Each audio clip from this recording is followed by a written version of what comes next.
Questions are still being asked. Why did Rigathi Gachagua cut short his American visit? And as questions are being asked, new details are also emerging as to why Rigathi Gachagua might have cut short his American visit. To Rigathi, he told Kenyans that he cut short his visit because of the upcoming by-elections. The elections will be conducted on 27th November, about 3 months away. So it's only commonsensical that the by-elections are not urgent. They could have not made Rigathi Gachagua cut short his visits in the American states. There has to be the main reason. New details are still emerging. Some are factual, some not factual, but we all know that where there is smoke, there has to be fire. So even these gossips, we can pick some truths from them. I want us to have a look at a gossip that was carried out by one of daily print media in Kenya, one of these main daily print media. Was politician tamed abroad? Could the government of Kenya have reached out to one of its top diplomatic missions to complain about a politician who had gone abroad on a mission?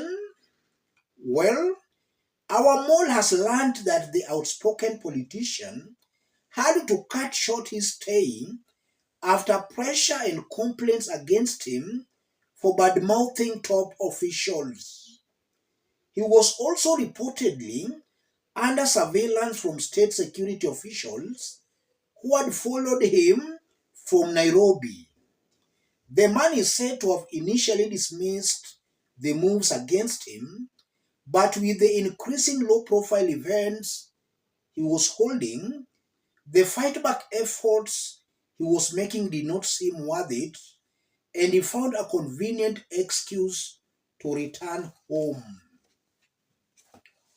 Yes. From that gossip, it's coming out very clearly to me that the Kenyan government, through its officials based in Washington, might have protested to the Washington government, to the Trump's government, against Rigathi Gachagua, against the remarks Rigathi was making in the US. Rigathi was also captured live on camera, urging Kenyans not to send money home. They should not send money back to Kenya. That has been Rigathi Gachagua while in the United States of America. And for those who are keenly following Rigathi Gachagua, when he landed in the US, there was some excitement when he was being welcomed. And then as time went by, as he continued with these trips in the US states, the excitement started dying off to a point he was only but addressing some few tribesmen and women.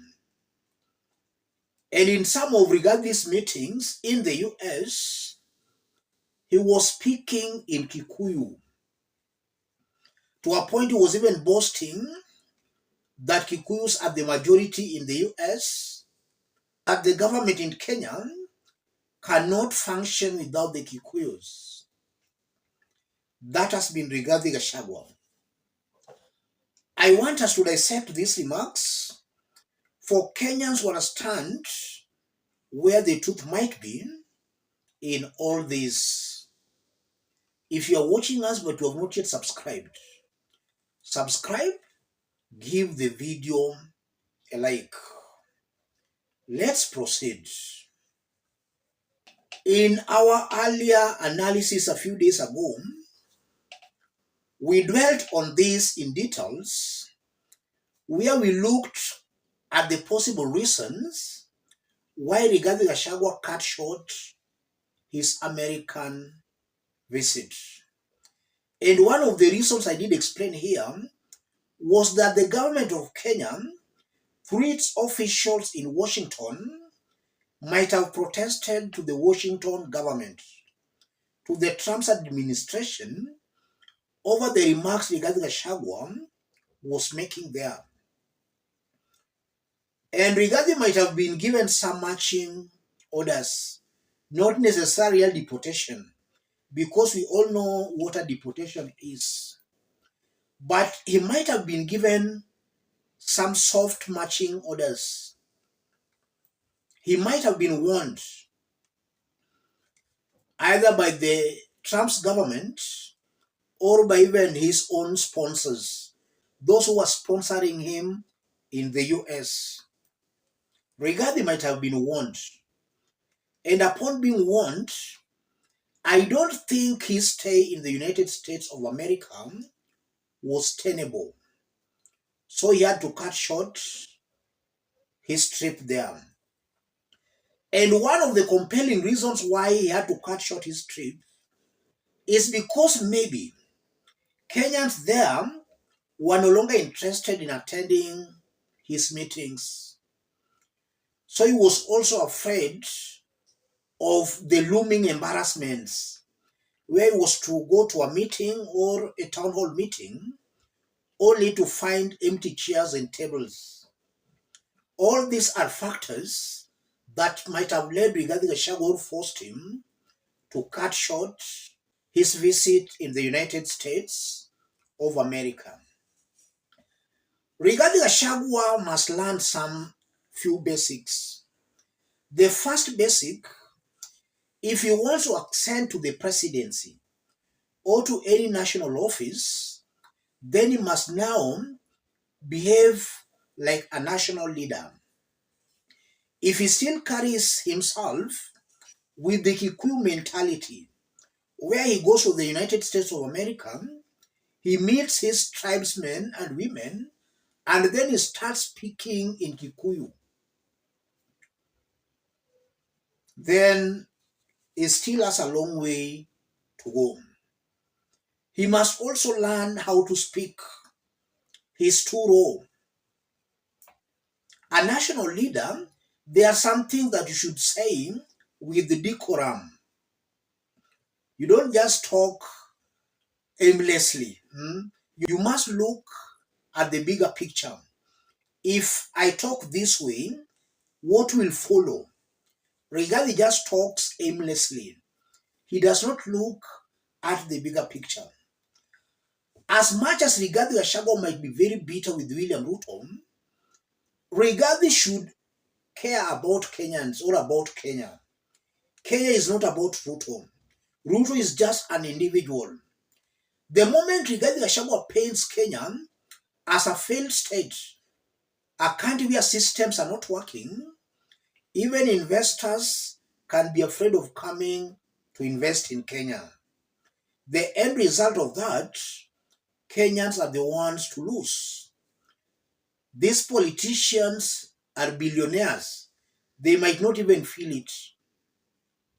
But the ordinary mwananchi, the moment now investors are not coming to Kenya, the ordinary mwananchi is the person to feel that pinch more than even the big boys. So regarding, as much as he hates Ruto, he must put Kenya first. Kenya is not about Ruto. Ruto is just but one individual. Chances are very high Rigathi Gachagua might have been given some marching orders, and that can explain why he cut short his visit in the US. Let me stop it there. If you are watching us but you have not yet subscribed, subscribe, give the video a like. To those watching us outside Kenya, drop a comment, let us know from which part of the globe you are watching us from. If possible, Also subscribe, give the video a like. Thank you. God bless you. God bless Kenya.